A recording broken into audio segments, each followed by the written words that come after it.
Ce programme vous est présenté en partenariat avec Storia Voce, la première web radio dédiée à l'histoire.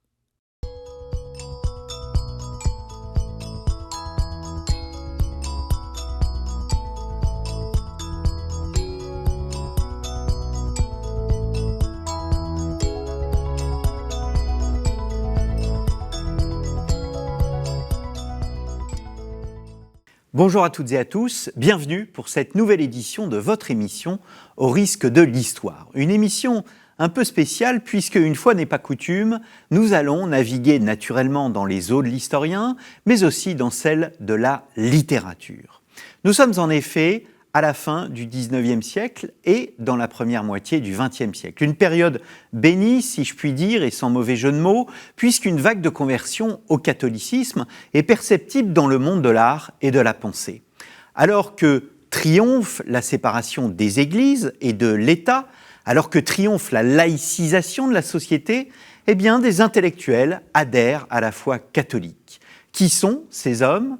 Quel est leur parcours ? Comment l'Église réagit à ce phénomène? Comment l'écrivain lui-même voit-il son rôle après cette conversion? Et au fond, est-ce que Dieu a-t-il besoin de l'écrivain? C'est ce que nous allons voir avec Claire Dodin et Frédéric Guguelot. Frédéric Guguelot, bonjour. Bonjour. Vous êtes professeur d'histoire contemporaine à l'université de Reims. Votre actualité littéraire est la suivante. Vous avez publié il y a plusieurs années, il y a 4 ou 5 ans, La Messe édite, le prêtre et la littérature d'inspiration catholique en France au XXe siècle. Un livre paru aux presses universitaires de Rennes. Vous avez aussi et surtout publié un ouvrage, alors qui n'est plus disponible, peut-être c'est un appel que l'on fait à l'éditeur pour qu'il soit réédité, La conversion des intellectuels au catholicisme en France, 1885-1935, paru chez CNRS Éditions. Il est disponible, je pense, en occasion et se trouve malgré tout. Claire Dodin, bonjour. Bonjour. Merci d'avoir répondu aussi à notre invitation. Vous êtes écrivain. Pour préparer cette émission, j'ai utilisé cet ouvrage, Dieu a-t-il besoin de l'écrivain, paru au Cerf, où vous évoquez les personnalités de Péguy, Bernanos et Mauriac. Et alors, tous deux, vous avez participé à un grand colloque, La Plume et le Goupillon, paru au classique Garnier. La Plume et le Goupillon, l'écrivain catholique en question au XXe et XXIe siècle, donc sous la direction de Carole Roy, Olivier Gallet, Denis Labouret et Aude Prétat de Beaufort. Alors, je me tourne vers vous, Frédéric Guguelot. Donc, fin 19e, début 20e, on assiste à une vague de conversions. Quelle est l'ampleur de ces conversions, tout d'abord ? Alors, évidemment, il y a une variabilité dans le temps, parce qu'elle s'étale de 1885 à 1935. Il y a 3 moments. Il y a les années 1886-1905, où il y a quelques figures, Joris Carl Huysmans, Paul Claudel, Charles de Foucauld, qui se convertissent. Puis il y a une vague plus importante, 1905-1915, où là, on compte quand même plusieurs dizaines de convertis qui s'inscrivent d'ailleurs dans l'histoire, dont Jacques Maritain, par exemple, ou Jacques Rivière, et avant qu'une 3e vague, dans les années 25, 26, 27, apparaisse autour, entre autres, de Jean Cocteau, par exemple. Donc si on compte, moi j'ai travaillé sur 130 personnes, sans avoir obligatoirement couvert la totalité des convertis existants. Certains sont tombés dans les poubelles de l'histoire et complètement oubliés de nos jours, même si en leur temps, ils ont pu être des écrivains assez connus, ou des hommes de théâtre, ou des artistes assez connus. D'autres se sont inscrits dans une pérennité littéraire. Ce qu'il y a d'intéressant de voir, Claire Dodin, et vous le montrez bien dans votre ouvrage, à travers ces 3 personnalités, Péguy, Bernanos, Mauriac, c'est qu'ils naissent chacun pas loin les uns des autres, et pourtant on a l'impression qu'ils font partie de 3 générations différentes. Oui, c'est exact. En fait, ils se sont inscrits dans notre mémoire plus en fonction de leur date de mort que de leur date de naissance, parce qu'ils sont nés tous les 3 sur une dizaine d'années, mais Péguy étant mort dès les tout débuts de la Première Guerre mondiale en septembre 1914, il n'a pas connu grand-chose du XXe siècle, si ce n'est cet événement fondateur de la guerre, alors que Bernanos, lui, est mort en 1948, et Mauriac en 1960. Donc Mauriac, qui par sa date de naissance s'intercale entre les deux, lui a été un contemporain du XXe siècle et de ces différentes crises beaucoup plus longtemps que les précédents. Est-ce qu'on peut affirmer que ces conversions s'inscrivent, comme je le disais un peu en introduction, à contre-courant de la société ? Oui, complètement. D'ailleurs, ils l'assument en tant que tel. Ce sont des gens qui ressentent un vide très profond de la société telle qu'ils la connaissent et qui d'ailleurs la rejettent en partie. Ils seront définis parfois comme des anti-modernes. Il ne faut pas exagérer sur le terme, ils le sont effectivement, mais en même temps, n'hésitant pas à mobiliser la modernité littéraire la plus importante si elle est nécessaire à leurs yeux. Mais oui, ils rejettent leur monde tel qu'il va, leur monde tel qu'il est, et beaucoup d'entre eux se définissent en opposition et en rejet à l'héritage en quelque sorte. Et il y a cette magnifique formule qui est reprise de Psychari à Peggy ou ainsi de suite. Ils sont de bien mauvais pères, parlant de leur propre père, et donc nous, leurs fils, nous sommes en fait leurs vrais pères. Et comme ça, ils sautent une génération en quelque sorte qui est celle de leur père, qu'ils rejettent, en disant mais c'est nous qui assurons la vraie continuité de la société et de l'histoire française, en rejetant la génération d'avant la nôtre. Pour ces écrivains veulent s'inscrire dans l'avenir en étant anti-modernes ou ils ont une forme de nostalgie du passé ? Alors je dirais que pour les trois que j'ai étudiés et dont je suis la plus familière, ce qui est le plus marquant, c'est leur inscription dans le présent. Ce sont vraiment des écrivains pour qui l'exercice de la littérature et la vie de foi est une incitation à embrasser le présent dans toutes ses dimensions, donc les grandes crises historiques dont ils ont été les contemporains, les acteurs ou les témoins, mais aussi le présent de l'existence dans la vie privée, le fait de devenir père, par exemple, ça a été très important pour chacun d'eux. Donc moi, je ne les perçois pas du tout comme des hommes tournés vers le passé, ni se projetant dans l'avenir, mais assumant pleinement leur inscription dans le temps où il leur a été donné de vivre. Alors, vous citez Marcel Samba, Frédéric Guguelot. Donc Marcel Samba, nos téléspectateurs ne le savent peut-être pas, mais c'était un homme de gauche, mais qui s'intéressait évidemment à ce mouvement, et Samba a peur parce qu'il voit une sorte d'avant-garde, d'une tendance beaucoup plus lourde, d'un retour du catholicisme. Oui, Samba est un très grand amateur d'art contemporain, enfin d'art contemporain de son temps, évidemment. C'est quelqu'un qui est passionné de théâtre, de vie littéraire, au-delà de l'homme politique qu'il est. Mais c'est quelqu'un qui a le sentiment que l'ère du temps est en train de changer. Et que ce mouvement de jeunesse, en quelque sorte, parce que tous ne sont pas si jeunes que ça, mais enfin ce mouvement de gens beaucoup plus jeunes que lui, en tout cas, qui se tournent vers une foi qu'il pensait du passé, de quelque chose dont on pouvait avoir acté, en quelque sorte, qu'au minimum, elle était maintenant réduite au domaine du privé et non du public, et bien ces auteurs, ces écrivains, ces artistes lui rendent une publicité, une visibilité qui surprend Samba et qui donc conduisent à sa réaction, en quelque sorte. Réaction de surprise, d'ailleurs, pas obligatoirement de rejet immédiat, mais d'inquiétude, en tout cas, ça c'est certain. Il y a une volonté, cette notion de privé et de public, le fait que la République souhaite cantonner le fait religieux au privé, là il s'agit d'une réaction à un tel mouvement. Claire Dodin ? Vous n'aimez pas le terme de réaction ? Alors, je n'aime pas trop le terme de réaction, surtout par rapport à ces auteurs. Ce que je puis dire, c'est que, encore une fois, en tant qu'auteurs chrétiens, ils se sentent tenus de s'engager, que ce soit dans l'affaire Dreyfus, la guerre d'Espagne, bon, la Première Guerre mondiale, Mauriac et Bernanos l'ont faite dans toute sa durée. Peggy, lui, est décédé au bout de quelques semaines, mais ils n'ont pas hésité à faire leur devoir, et ça a été à chaque fois une expérience fondamentale.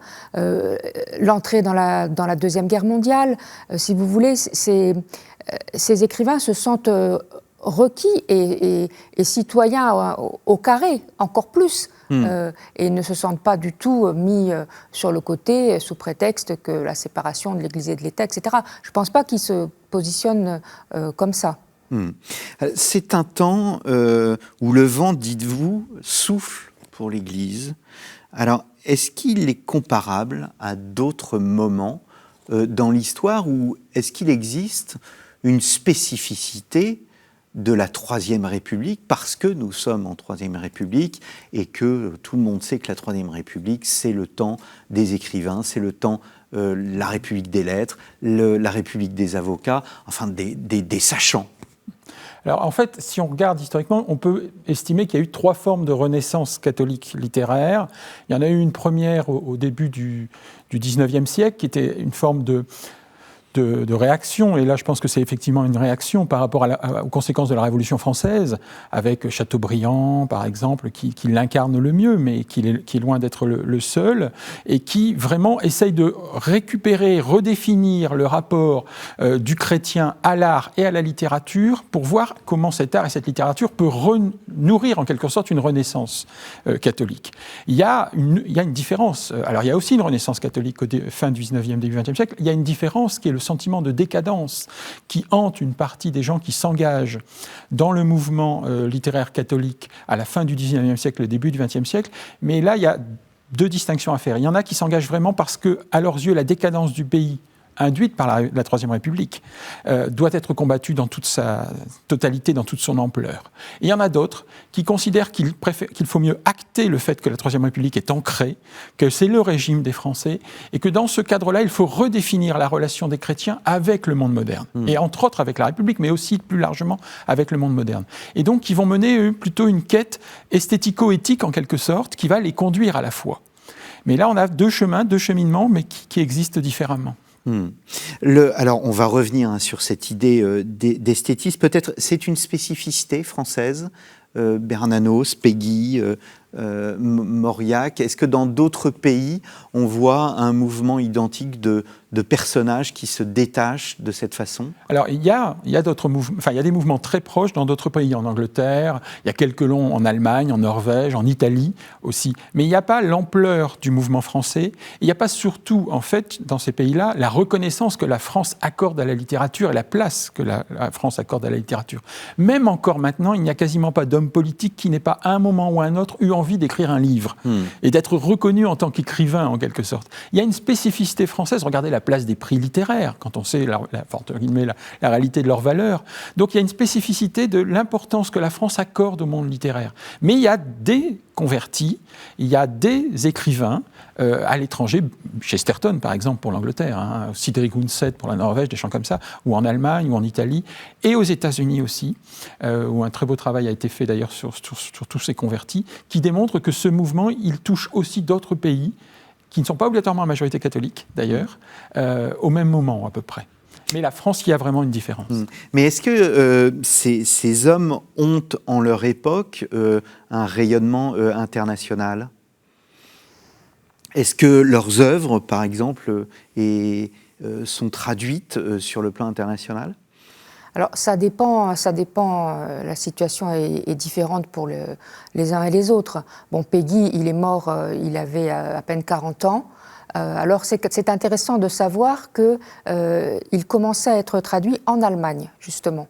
Et c'était très touchant d'ailleurs d'étudier cette question au moment du centenaire de sa mort en 2014, parce qu'on aurait pu revenir sur les dissensions entre la France et l'Allemagne. Et en fait, étudier Péguy 100 ans après sa mort, c'était aussi redécouvrir qu'en Allemagne, il y avait des gens qui s'intéressaient à ce qu'il écrivait. Alors, c'était notamment à travers une petite revue d'avant-garde qui s'appelait Die Action. Ça ne touchait pas beaucoup de monde, mais à contrario des images qu'on a d'opposition, de nationalisme, etc., il y avait des curiosités mutuelles de part et d'autre. Et ça, je trouve ça assez beau. Bernanos, il est parti au Brésil pendant toute la durée de la Deuxième Guerre mondiale. Donc, il a été traduit en brésilien parce que les articles qu'il écrivait en français paraissaient dans la presse brésilienne, dans des traductions brésiliennes. Je pense que celui des 3 qui a eu le plus de renommée de son vivant, parce qu'il est mort plus tard aussi, c'est Mauriac, parce que Mauriac a connu la consécration. Mauriac était académicien et il a eu le prix Nobel de littérature pour son œuvre romanesque. Voilà, mais c'était pas leur aura internationale, je ne sais pas si on peut vraiment en parler à cette époque-là. C'est aujourd'hui que les œuvres sont traduites dans de nombreuses langues, mais il faut le temps Alors la Seconde Guerre mondiale a joué quand même un rôle intéressant de ce point de vue-là, parce que Bernanos est parti au Brésil, il a été donc à la fois, il est intervenu dans le monde brésilien, donc il a écrit et tout. Maritain est parti en exil aux États-Unis, à Princeton, il s'est installé à Princeton, il est devenu une figure référentielle sur place, avec le petit monde des Français exilés, des choses comme ça. Donc à la rigueur, j'allais dire, presque leur œuvre est déjà derrière eux, au moment où les événements les contraignent à l'exil, en quelque sorte. Et cet exil va leur permettre de rebondir un petit peu à l'international, même si Bernanos meurt très rapidement après la Seconde Guerre mondiale. Mais par exemple, Maritain a une influence. Maritain, qui est lui-même un converti de 1906, a une influence, et qui réunit autour de lui un nombre d'écrivains importants, a une influence gigantesque, par exemple sur le monde sud-américain, où il va être très lu, mais aussi sur le monde nord-américain, où il est reconnu en tant que tel comme philosophe. Son œuvre va être discutée, débattue. En plus, avec l'impulsion de Gilson et les implantations au Canada. Donc on a là des gens qui, par leur raisonnement et leur puissance en quelque sorte intellectuelle, mais elle est déjà réalisée en fait.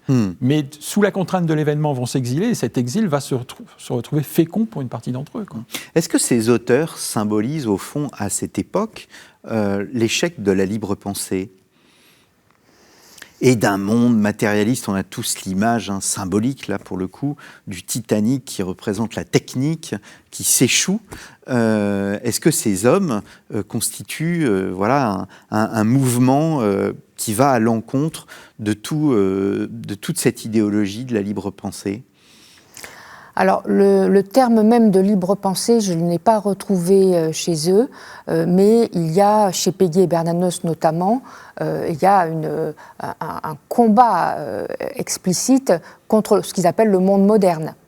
Oui, et derrière le monde moderne, ils mettent notamment le mythe du progrès indéfini, du progrès uniquement comme valeur absolue. Ils mettent l'emprise de l'argent, des thèmes très contemporains qui ne sont pas à rattacher uniquement à leur époque. Et effectivement, une espèce de matérialisme généralisé qui, chez Bernanos, prend l'aspect des machines. Bernanos a écrit La France contre les robots, oui. Voilà, qui est un essai très puissant qu'il écrit en 1945, donc vraiment à la fin de sa vie. Donc il y a effectivement cette pensée qui va contester les piliers du monde moderne, et c'est une dimension très importante de leur œuvre. Il y a un prophétisme chez eux ? Oui, ça, je pense qu'on peut tout à fait utiliser ce terme. Il y a un prophétisme qui tient à la fois à la force d'imprécation de leurs verbes. Ce sont surtout Péguy et Bernanos, mais Mauriac aussi, à l'art de la formule, dans ses bloc-notes notamment.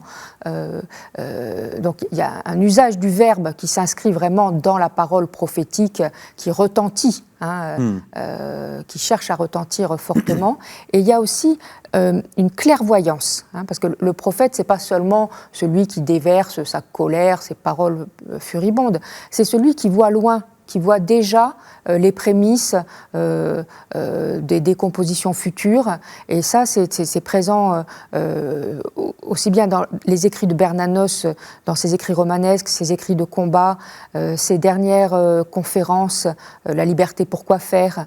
Il y a des choses pleines de prémonitions sur l'Europe qui verse justement dans le matérialisme, qui renie ses racines spirituelles et qui du coup change la définition même de l'humain. Il y a des pages très très fortes où Bernanos écrit qu'il ne reconnaît plus l'homme, que ce qu'on appelle homme, ça n'est certainement plus l'homme créé par Dieu à son image, et donc l'écrivain vieillissant éprouve une grande solitude parmi ses frères humains.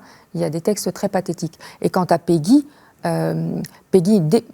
le jeune Péguy est déjà prophétique dans toute sa critique du socialisme, d'où il vient, c'est quand même son ancrage idéologique, mais il voit déjà les dérives qui annoncent le totalitarisme dans certaines pratiques de ses compagnons socialistes. Et ça, c'est un exercice d'intelligence, de lucidité qui fait aussi partie de la parole prophétique, et ça vaut pour toute son œuvre, à mon avis. Ça ne les empêche pas parfois de s'engager au vrai combat politique. L'abbé Fontaine, Daniel Fontaine, contacte Mauriac juste avant la Première Guerre mondiale. Il tient un journal dans sa paroisse, à Clichy, qui est opposé au journal municipal, tenu, lui, par l'instituteur. Et pour être à la hauteur, en quelque sorte, de l'instituteur, Daniel Fantel demande à Mauriac de mobiliser 2-3 personnes. Et donc, Claudel, Mauriac vont écrire des textes, alors complètement sous pseudonyme, en ne signant pas de leur nom dans le journal de Clichy. Et l'instituteur en face va tout de suite constater une augmentation de la qualité littéraire du journal adversaire et va se poser la question de dire, mais d'un seul coup, en effet, le journal de l'ennemi, sans comprendre qu'en face de lui, il a une partie des meilleures plumes catholiques du temps, quoi. Donc, parfois, ils sont capables de s'engager, j'allais dire, au quotidien, dans un vrai combat contre l'adversaire, dans une volonté aussi de promouvoir ce qui, à leurs yeux, évidemment, est l'avenir du pays, c'est-à-dire une France catholique renaît en quelque sorte de son éloignement religieux, et ils sont de ce point de vue-là parfaitement capables de mener un vrai combat politique. Ensuite, ils seront aussi capables de mener au nom des valeurs qui sont les leurs, chrétiennes, et Claire l'a dit, pour la guerre d'Espagne, mais aussi, on le verra, pour les guerres coloniales ultérieurement, sur la question de la Tunisie, du Maroc, ou par exemple, au nom des valeurs chrétiennes, de mener un vrai combat de conscience en disant non, cette lutte-là n'est pas une lutte catholique, elle n'est pas une croisade, et le catholicisme se perdrait, et l'Église se perdrait si elle s'engageait dans ces croisades-là. Alors on reviendra notamment sur l'engagement de Bernanos vis-à-vis de l'Espagne. Je voudrais m'arrêter un peu sur le processus de conversion. On va parler d'ailleurs, vous parlez de la conversion des intellectuels, alors qu'il y a des conversions, il y a plusieurs types de conversion. Comment définir le converti? Comment définir ces conversions? Alors ça part toujours d'un sentiment en tout cas d'échec personnel, de vide personnel. Il y a toujours une interrogation au départ qui est celle d'une insatisfaction. Qui peut être morale, qui peut être de carrière, ou ainsi de suite. Mais en tout cas, il y a au départ un état d'insatisfaction qui conduit à s'interroger sur les engagements qui avaient pu être au départ les siens. Ernest Psicari ou Charles Péguy sont des gens qui s'engagent dans le combat de Dreyfusard avec une ardeur de jeunes étudiants qui ont le sentiment de mener un combat pour la justice, ce qu'il est effectivement, mais qui, une fois que ce combat est gagné, se rendent compte que la politique envahit ce combat de justice et que cette dérive politique-là, eux n'en ont pas envie. La pureté du combat qu'ils ont mené s'abîmerait en quelque sorte dans cette dérive politique. Donc il y a un état d'insatisfaction premier qui conduit. Ensuite, il y a une interrogation, il y a une vraie quête. C'est-à-dire que c'est un cheminement, la conversion. Alors on cite toujours l'exemple de Paul Claudel et son pilier en 1886 à Notre-Dame, sauf qu'il a peut-être eu une illumination en 1886 dans un pilier de Notre-Dame, mais il lui a fallu 4 ans pour effectivement renouer vraiment avec la pratique religieuse, se confesser, communier, puisque c'est quelqu'un qui était baptisé, donc c'est quelqu'un qui était déjà catholique, mais il lui a fallu 4 ans entre l'illumination du pilier et, en quelque sorte, le vrai retour à une pratique religieuse à part entière. Donc il y a toujours un petit temps de latence, d'interrogation. C'est pour ça qu'il faut, en général, à ce moment-là, rencontrer quelque chose ou quelqu'un. Rencontrer des lectures, ces gens-là lisent énormément, et rencontrer des passeurs. Parce qu'il y a des gens qui vous aident à cheminer vers la foi. Et c'est pour ça que le processus de conversion est un peu cumulatif. Les premiers grands convertis ont beaucoup aidé les convertis suivants à achever leur cheminement. Et par exemple, Paul Claudel a créé autour de lui... Il y a cette notion de réseau et d'amitié que vous présentez d'ailleurs dans votre livre. C'est ça, oui. C'est-à-dire que, par exemple, Claudel crée autour de lui une coopérative de prière par correspondance, c'est-à-dire que les gens ne se réunissent pas collectivement pour prier. C'est pas par Zoom, mais non, c'est pas par Zoom, mais c'est par correspondance, avec un bulletin publié, que j'ai eu beaucoup de mal à retrouver, mais j'ai réussi à retrouver au fin fond d'une abbaye pyrénéenne pour le dépouiller, et donc créer une sociabilité en quelque sorte. Alors cette sociabilité, elle peut se croiser aussi par des phénomènes de famille. Léon Bloy est un grand convertisseur. Il est parrain de Jacques Maritain et Raissa Maritain, son épouse. Il est parrain des époux Van der Melde et Van Scheuren. Et pour croiser en quelque sorte ses filleuls, les Maritains deviennent parrains-marraines des enfants des Van der Melde et Van Scheuren. Et donc une famille se reconstitue au moment où ces gens-là rompent avec leur propre famille. Jacques Maritain, c'est une grande famille de républicains. Et donc c'est pour les familles, entre guillemets, qui voient leurs enfants se convertir, il y a une véritable rupture personnelle, parce qu'eux-mêmes sont très éloignés de la foi, et il y a une rupture idéologique. C'est-à-dire qu'eux sont non seulement très éloignés, mais en rupture, même parfois, avec leur foi d'origine. Donc quand leurs enfants reviennent en disant « je me suis converti », il y a un choc familial gigantesque. Il y a des drames familiaux terribles. Claire Dodin, quand on voit un converti, on retient davantage l'idée d'un investissement plutôt que celle d'une adhésion à un corpus dogmatique.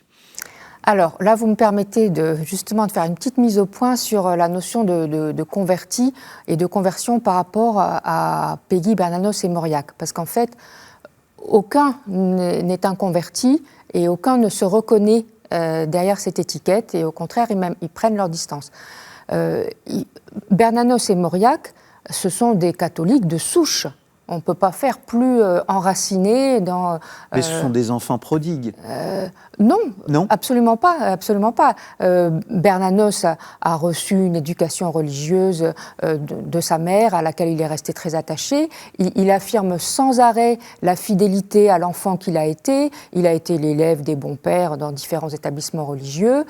Son engagement à l'Action française allait de pair avec sa revendication de catholicité, et même quand il a évolué dans ses engagements politiques, il n'a jamais, au grand jamais, pris la moindre distance vis-à-vis de son baptême, pourrait-on dire. Mauriac était de père républicain et de mère catholique. Alors il a toujours été un peu à la croisée des chemins, mais il est sans arrêt en train de professer sa foi. Son problème, c'est qu'il se trouve mauvais chrétien. Mais il n'a aucun doute sur sa foi, sur son adhésion au Christ et sur sa foi en Dieu. Simplement, il a des cas de conscience. Peut-on être à la fois un romancier et un catholique ? Et ça, beaucoup de pages de son œuvre sont consacrées à ce dilemme. Quant à Péguy, là, c'est la figure la plus intéressante du point de vue de la problématique de la conversion, parce qu'on pourrait le penser. Péguy a été baptisé dans son enfance. Il a vécu dans une famille pas vraiment pratiquante. Il vivait avec sa maman et sa grand-mère. Son père était décédé. Et la grande affaire de sa jeunesse, sa véritable conversion, c'est sa rencontre avec le socialisme. C'est ce qu'il dit. Il s'est converti au socialisme à l'adolescence et il est resté fidèle à ce socialisme, d'après lui, toute sa vie. Il y a une unité, il n'y a pas un avant et un après. Voilà. Mais il se trouve que quand même, en tant que jeune homme, il a pris ses distances avec l'Église, lui. Il y a des passages où il se déclare athée de tous les dieux. Bon, il y a vraiment une prise de distance et d'ailleurs un dialogue très intéressant avec l'Église, avec Pascal. Dans des textes, récemment, on a réédité un trio de textes que je conseille aux spectateurs qui s'appelle « De la grippe, encore de la grippe, toujours de la grippe » chez Bartilla. Ça, c'est du jeune Péguy et c'est truculent. Et on voit comment il se positionne en tant que jeune socialiste vis-à-vis de Pascal et de la foi chrétienne. C'est vraiment très passionnant. Bon, mais un beau jour, il reconnaît et il dit à son ami Joseph Lotte « J'ai retrouvé la foi ». C'est donc bien qu'il l'avait perdue et qu'il l'a retrouvée. Mais il ne veut pas être pris pour un converti, il ne veut pas qu'on croie qu'il a changé de bord.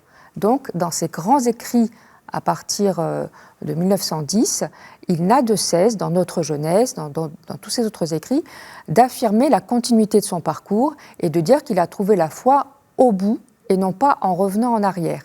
Et que son socialisme était déjà profondément chrétien, qu'il n'était pas si bête et qu'il était déjà profondément chrétien. Et il veut se démarquer, alors il y a peut-être un peu de stratégie personnelle, mais il veut se démarquer des convertis. Et je ne veux pas être trop longue, mais le personnage de Maritain est très intéressant parce que ça a été un familier de Péguy et il a essayé de le remettre dans le giron de l'Église, dans les formes sacramentelles, et Péguy s'en est défendu. Et ça a été une bataille terrible. Péguy n'est pas revenu à la pratique. Péguy n'est pas retourné à la messe. Alors, il y a cette notion de lutte intérieure, on peut dire, mais il y a aussi la présence publique que vous évoquiez à travers les contributions au petit journal de Clichy. Est-ce qu'on doit faire une différence entre l'écrivain catholique et l'intellectuel catholique, ou ce sont une même et Alors, il se une même trouve personne. que l'essentiel des intellectuels catholiques sont plutôt des écrivains catholiques. Mais c'est parce que le mot d'intellectuel, au sens de l'engagement public, c'est-à-dire de quelqu'un qui mobilise son talent, sa reconnaissance acquise dans un champ particulier, comme artiste, comme créateur, comme universitaire, pour l'appliquer à l'ordre du politique, pour dire quel est le bien et le juste, ça c'est une figure qui est née à gauche. C'est une figure qui est née dans la lutte dreyfusarde, autour en particulier évidemment d'Émile Zola, et donc c'est une figure qui, par certains côtés, ne correspond pas, ou en tout cas est rejetée a priori par le camp catholique. Pourtant, certains d'entre eux vont adopter des postures d'intellectuels, c'est-à-dire qu'ils vont profiter de l'aura qu'ils auront acquis grâce à leur œuvre en particulier pour, entre guillemets, s'engager dans des combats qui ne sont pas des combats littéraires, ou même à la rigueur des combats religieux, mais donc des combats bien de l'ordre politique, pour dire attention, là le vrai et le juste ne sont pas là où l'on dit que les catholiques serait, en quelque sorte. Et en particulier, c'est le cas de Bernanos pour la guerre d'Espagne. C'est-à-dire que ce qu'il dit bien, c'est « Attention, vous appelez ça une croisade, ce n'est pas une croisade. Parce que le bien et le juste ne sont pas obligatoirement là où vous pensez qu'il est. Il faut que les catholiques fassent attention en s'engageant dans de tels combats. Et c'est la position qu'aura Mauriac sur la Tunisie, le Maroc, sur les guerres coloniales au sens large, qui, de ce point de vue-là, vu que ce sont quand même des hommes de droite, que ce sont des catholiques plutôt conservateurs, ils arrivent à se détacher d'une partie de leur habitus, en quelque sorte, pour prendre une position qui est non pas à contre-pied de la totalité du camp dans lequel ils devraient naturellement s'inscrire, mais en tout cas dans le camp dans lequel les gens s'attendraient à ce qu'ils s'inscrivent. Et de ce point de vue-là, ils ont vraiment une position prophétique à ces moments-là. C'est-à-dire qu'ils se sont des intellectuels, ils adoptent la posture de l'intellectuel, même si la plupart d'entre eux le rejetteraient en tant qu'image si on leur disait. Déjà, avec l'écrivain catholique, ils ont beaucoup de mal. Alors avec intellectuels catholiques, ils auront encore plus de mal. Mais de fait, c'est ce qu'ils sont à ce moment-là. Simplement, le mot vient d'ailleurs. On a fait une émission montrant que la papauté se transforme pendant toute la période en puissance politique qu'elle est au XIXe siècle, elle devient une puissance morale. C'est la même chose, c'est-à-dire que alors que le catholique au XIXe pouvait être engagé, là, après le ralliement notamment à la République, il se place davantage sur le plan moral. Oui, il y a un positionnement moral ou métaphysique, oui. Mais ça, ils y sont provoqués par l'histoire, parce qu'effectivement, ce sont des hommes qui exercent une liberté de jugement, et ça aussi, c'est très intéressant. Alors, bon, simplement, je ne peux pas laisser dire que Péguy est un homme de droite, donc je corrige, mais... Vous avez, je ne l'ai pas dit, mais vous avez publié le 3e tome de la Pléiade, donc les œuvres poétiques et dramatiques que Marie-Gwen peut nous montrer à l'écran. Donc, vous connaissez très très bien l'œuvre de Péguy. Oui. Vous parlez de Mauriac et Bernanos pour oui, l'engagement. mais voilà, précisant, il faut toujours préciser, parce que sinon, je peux vous dire que mes amis péguistes, ils vont me tomber dessus. Mais oui, effectivement, on a réédité, on a fait une nouvelle édition des œuvres poétiques et dramatiques de Péguy, qui est sortie en 2014 à l'occasion du centenaire de sa mort. En fait, c'est le 4e tome, puisqu'il y a les 3 tomes de prose de l'édition Burac, qui sont toujours disponibles, et c'est une excellente édition.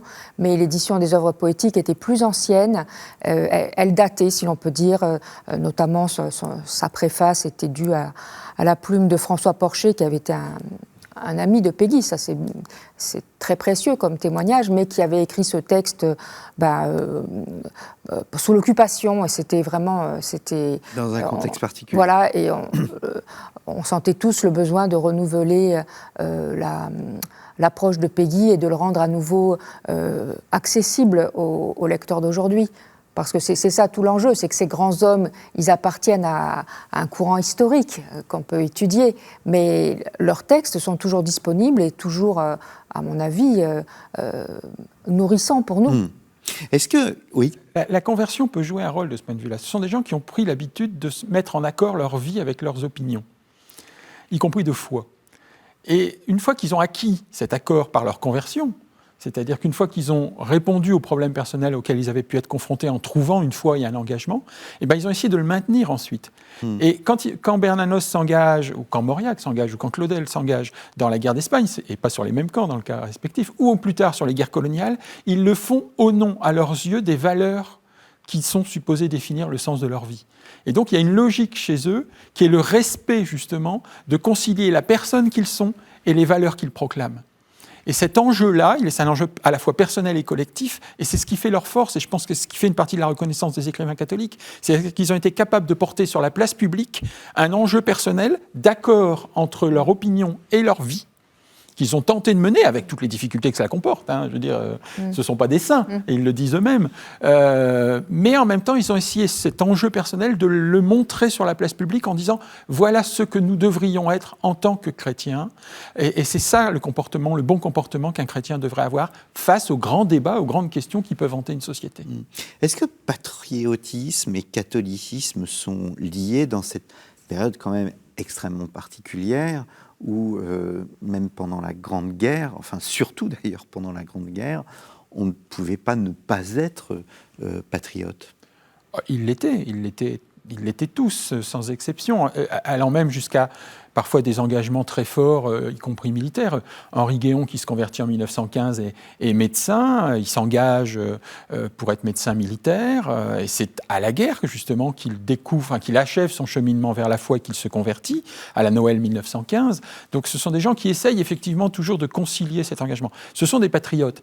Il y a une très belle interview de François Mauriac, alors c'est une interview du début des années, de la fin des années 60, où il raconte un peu sa jeunesse, son enfance, puis il raconte la guerre de 14, puis à la fin il dit « mais quand même, à la fin, on était vainqueurs ». Et donc, ils ont un patriotisme réel, ils ont un attachement à la France, mais à une certaine idée de la France. Et de ce point de vue-là, on retrouverait chez eux quelques traits qu'on pourrait retrouver chez le mémorialiste de Gaulle. C'est-à-dire cette idée d'une France charnelle, chrétienne, à leurs yeux, c'est inséparable, et avec lequel ils veulent renouer absolument. C'est-à-dire qu'il y a eu une rupture qui s'est produite dans une sorte de chaîne de tradition. Alors, ils ne veulent pas revenir, c'est pas, de ce point de vue-là, c'est pas des réactionnaires, ils ne veulent pas revenir à une situation antérieure, mais ils veulent renouer en quelque sorte la chaîne de tradition qui se serait en quelque sorte trompue, ou en tout cas qui aurait été dérangée, disturbée en quelque sorte par les événements et par l'avènement républicain, et ils veulent renouer avec cette chaîne. Donc ce sont des patriotes. Et même Mauriac, pendant les guerres coloniales, quand il s'opposera aux guerres coloniales, il le fait à ses yeux au nom de ce que devrait être la vraie France. Mais pourquoi raconter sa conversion pour rendre témoignage en quelque sorte ? Alors, quand on est converti, on est confronté à un choix littéraire, qui est de poursuivre son œuvre. Or, une partie de son œuvre antérieure ne correspond plus au canon, en quelque sorte, dans lequel on s'inscrit. Donc certains vont condamner entièrement leurs œuvres d'avant-conversion. C'est le cas du poète symboliste Adolphe Roté, qui va interdire qu'on republie tous ses poèmes d'avant sa conversion. D'autres vont réécrire une partie de leurs œuvres antérieures et écrire une œuvre postérieure, logique. Mais on va aussi s'inscrire dans un courant de témoignage et de propagande, qui est celui que l'Église attend de vous. Par exemple, les grands récits de conversion par lesquels j'ai commencé mon travail, tous ceux qui sont publiés entre 1910 et 1914, sont en fait une commande d'une revue catholique, qui s'appelle la Revue des Jeunes, qui va contacter quelques grandes figures de personnes connues comme converties, en disant « écrivez-nous votre récit de conversion ». C'est le cas de Claudel. Oui. Et ensuite, ils vont consulter d'autres personnes. Psychari, par exemple. Psychari refuse. Pour une raison assez simple et assez logique, il dit tout simplement, si je devais raconter ma conversion, il faudrait que j'explique l'homme que j'étais avant d'être converti. Et ça, je ne veux pas le donner en exemple. Parce que l'homme que j'étais avant la conversion c'est justement l'homme que je condamne. Massignon va refuser aussi de faire un récit de sa conversion. D'autres vont écrire leur conversion. Et tous les récits de conversion de ces années 10 sont d'abord une commande, j'allais dire d'apostolat en quelque sorte. L'Église peut mobiliser des intelligences, des écrivains de qualité, même si leur œuvre n'est pas encore complètement achevée et reconnue, pour démontrer qu'elle est capable, dans le monde de l'intelligence et de l'art, d'avoir ses propres soldats, en quelque sorte. Dans votre livre, Claire Dodin, vous montrez bien que, pourtant, même si l'Église attend de l'écrivain qu'elle participe, qu'il s'engage en quelque sorte, vous montrez que ces hommes n'ont pas épargné l'Église du point de vue institutionnel. Vous parlez même d'anticléricalisme parfois et d'accusation. En quelque sorte, ils accusent l'Église d'avoir dévoyé le message. Oui, c'est particulièrement vrai pour Péguy et Bernanos, qui ne parlent pas tout à fait d'ailleurs du même endroit. Mais je voudrais revenir un instant sur la question des récits de conversion, puisque donc, comme je disais, on ne peut pas parler véritablement de conversion pour les auteurs que j'ai étudiés, mais n'empêche qu'on peut parler de récits de foi, de profession de foi. Et c'est vrai que ce sont des écrivains qui n'hésitent pas à expliciter leur foi. Ça, c'est ce qui tranche le plus par rapport à aujourd'hui. Aujourd'hui, il y a des auteurs chrétiens, mais ils ne mettent pas forcément en avant leur foi personnelle, ou alors ils le font media voce, ils murmurent. Il y a un murmure de la voix chrétienne aujourd'hui, alors que dans une époque antérieure, dans ce premier XXe siècle, il y a eu des voix qui parlaient haut, qui parlaient fort. Pour expliquer, ce qui ne veut pas dire qu'elles étaient forcément des avocates de l'Église, des propagandistes.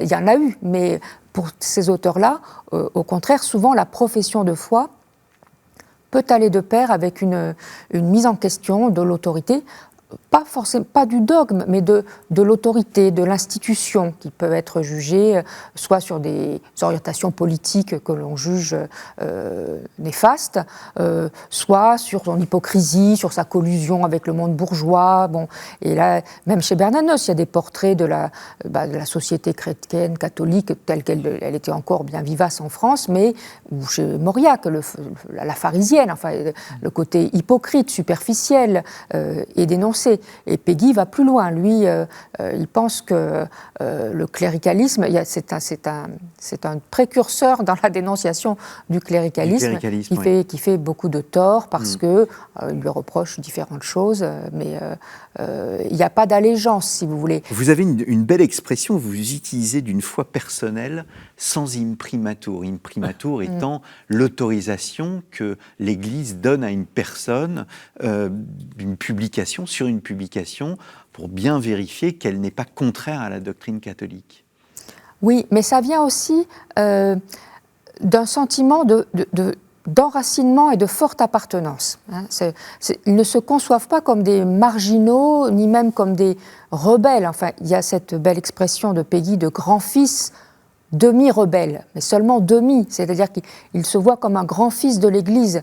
Et Bernanos aussi dit qu'il ne tape si fort sur l'Église que parce qu'il reçoit tous les coups qu'il lui porte. Ça, je pense que c'est important, et pour moi, c'est peut-être une spécificité de ces grands écrivains catholiques français.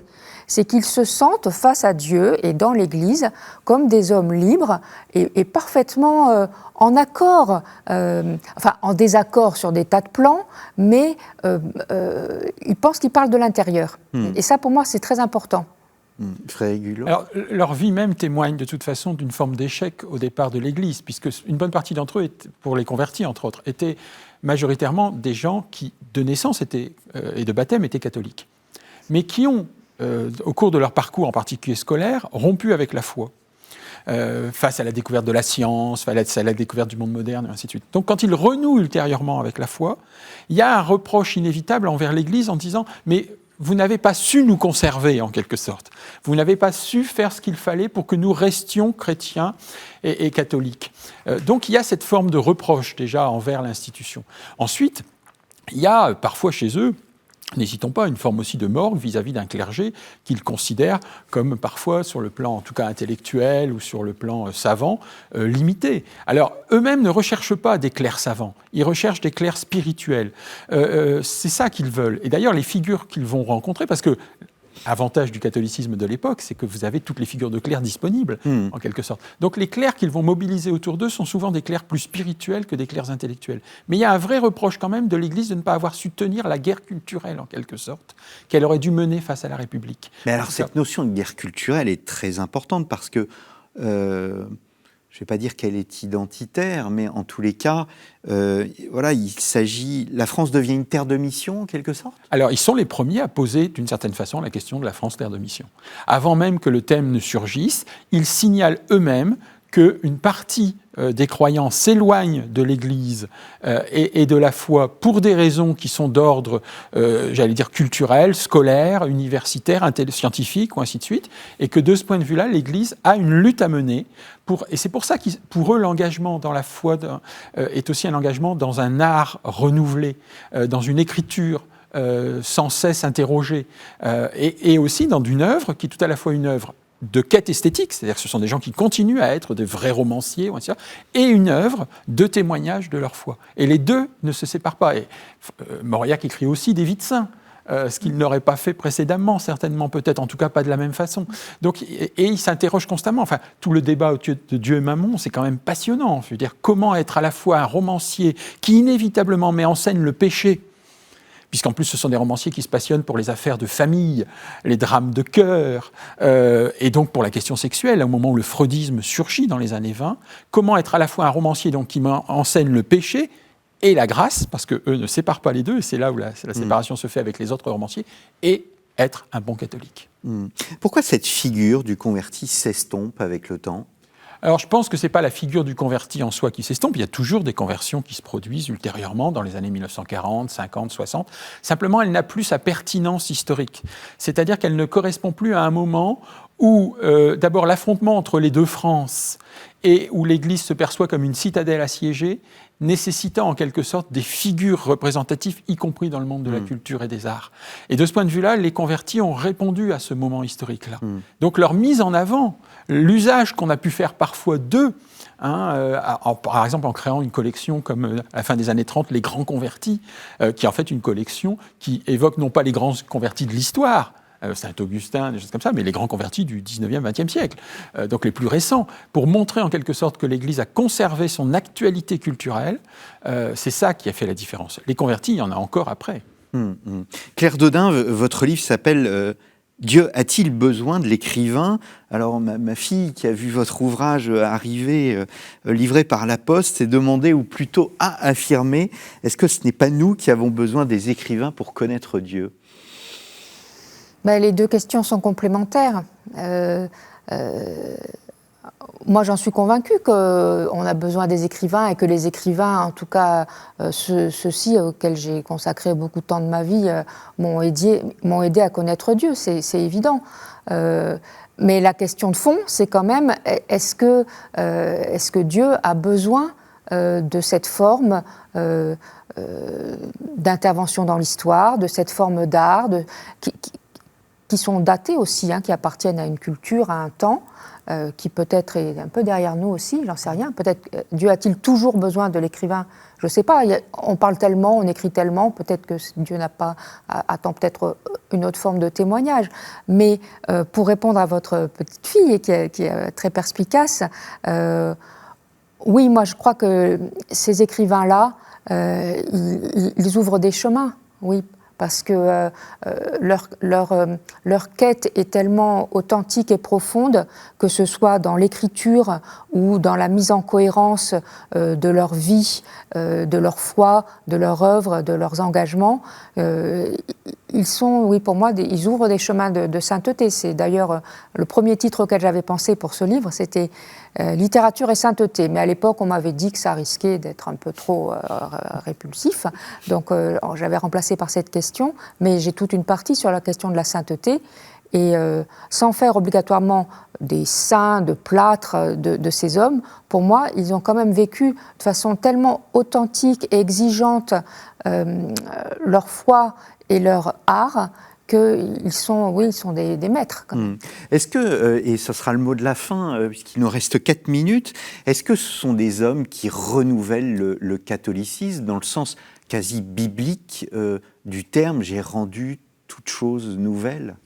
Moi, je pense que oui, parce que, et j'inverserai, moi je pense qu'à certains moments historiques, Dieu a eu besoin des écrivains. À partir du moment où on considère que c'est un moment historique, c'est-à-dire qu'ils ont correspondu à un moment historique, qu'à ce moment-là, ils ont offert une image renouvelée, non seulement de l'Église, mais aussi de la foi, qu'il a pu y avoir en quelque sorte conjonction entre des avancées esthétiques et une foi qui pouvait sembler enracinée dans une très lointaine histoire, et donc une partie du 19e siècle entier avait considéré qu'elle devait même disparaître. Un poète comme Mac Jacob, par exemple, c'est quand même une grande figure de la poésie des années 20. Des gens comme Crevel que se sont posés la question de la foi, Cocteau, Saxe, tous ces gens-là flirtent entre surréalisme et catholicisme. Donc moi je pense que oui, à un moment, Dieu a eu besoin des écrivains, ou plus exactement, l'image que l'on se faisait de Dieu a eu besoin des écrivains. Eh bien, merci beaucoup d'être venu sur le plateau de Risque de l'Histoire. Claire Dodin, Dieu a-t-il besoin de l'écrivain Peggy Bernanos-Mauriac, paru aux éditions du Cerf. Vous avez aussi dirigé, on l'a dit, l'édition, le 4e tome, donc, des œuvres de Charles Péguy, œuvres poétiques et dramatiques, donc nouvelle édition, numéro 60 de la bibliothèque de la Pléiade. La conversion des catholiques, alors malheureusement indisponible. Nous appelons l'éditeur à le rééditer en collection de poche chez CNRS et édition. La messe est dite, le prêtre et la littérature d'inspiration catholique en France au XXe siècle, un livre paru aux presses universitaires de Rennes. Et enfin, vous avez participé tous les deux à cet ouvrage collectif qui est extrêmement intéressant, La plume et le goupillon, l'écrivain catholique en question au XXe et XXIe siècle, sous la direction de Carole Roy, Olivier Gallet, Denis Labouret et Aude Prétat de Beaufort, donc chez Classique Garnier. Il me reste à vous remercier, chers téléspectateurs, pour votre fidélité. N'hésitez pas à vous rendre sur notre site internet ktotv.com pour voir les anciennes émissions et aussi à visiter les émissions, cette fois les podcasts, de notre partenaire storiavoce.com. Merci beaucoup et je vous donne rendez-vous dans 2 semaines pour un nouveau numéro de votre émission Au risque de l'histoire.